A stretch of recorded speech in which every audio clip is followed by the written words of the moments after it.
Sir, UPSC की तैयारी का आपका एक बड़ा अनुभव रहा है। सामान्य तौर पे यूपीएससी की तैयारी में लोग सबसे बड़ी गलती क्या करते हैं और उससे बचा कैसे जा सकता है? देखिए, एक चीज मैंने कॉमन देखी है और खासकर जिनका सिलेक्शन नहीं होता है उनमें देखी है। जी।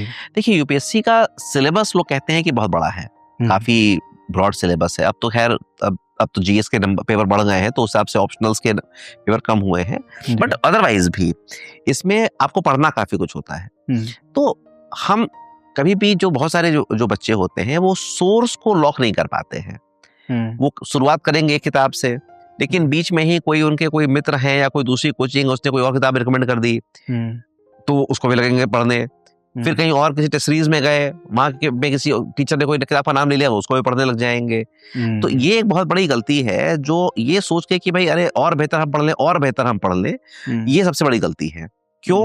क्योंकि देखिए, आपका जो ब्रेन होता है ना, उसकी फोटोग्राफिक मेमोरी होती है, वो पिक्चर्स याद करता है, वो वर्ड याद नहीं करता है। तो आपका अगर एक ही किताब है, आप देखिए यूपीएससी में इतना भी बहुत डिफिकल्ट नहीं है। आपका जो कोर सब्जेक्ट है वो आप चाहे कोई बुक ले ले, आप ये आर&डी पहले कर ले, अगर बहुत इच्छा है आर&डी करने की तो आप आर&डी कर ले। मोस्ट ऑफ दी जो पब्लिशर्स हैं जो कि यूपीएससी की तैयारी करवा रहे हैं, उन सबकी बुक्स अच्छी हैं।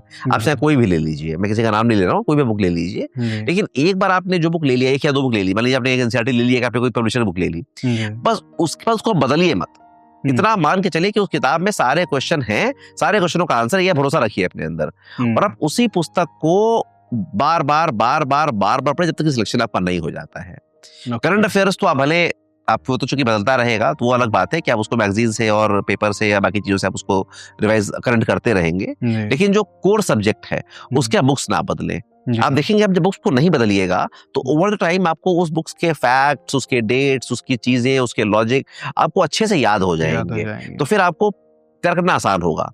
आप जब भी कोई नई किताब उठाते हैं, भले वो टॉपिक सेम ही हो, लेकिन अगर उसकी वर्डिंग्स अलग होती हैं, तो आपके ब्रेन के लिए वो एक तरह से नया टेक्स्ट होता है, तो फिर से वो उस चीज को नए तरीके से ग्रैस्प करने का ट्राई करता है। तो ये एक बहुत बड़ी गलती जो लोग करते हैं, वो ये करते हैं कि मल्टीपल सोर्सेज को स्काउट करते रहना और ये सोचना कि हम बेस्ट सोर्स से पढ़ के हम पढ़ लें और कुछ हमसे छूट ना जाए। ये जो फोमो है, इस फोमो से बचना बहुत जरूरी है, फियर ऑफ मिसिंग आउट से बचना बहुत जरूरी है कि हम कुछ मिस तो नहीं कर रहे हैं, और इसी फोमो के चक्कर में अल्टीमेटली आपका एग्जाम मिस हो जाता है। तो इससे बचिए। ये मैं सिंगल मोस्ट एक मैं गलती बता रहा हूँ, वैसे तो बहुत और भी बहुत सारी बातें होती हैं, लेकिन अगर आप चीज पूछेंगे तो ये एक बात तो ये है। चलिए, बहुत धन्यवाद सर।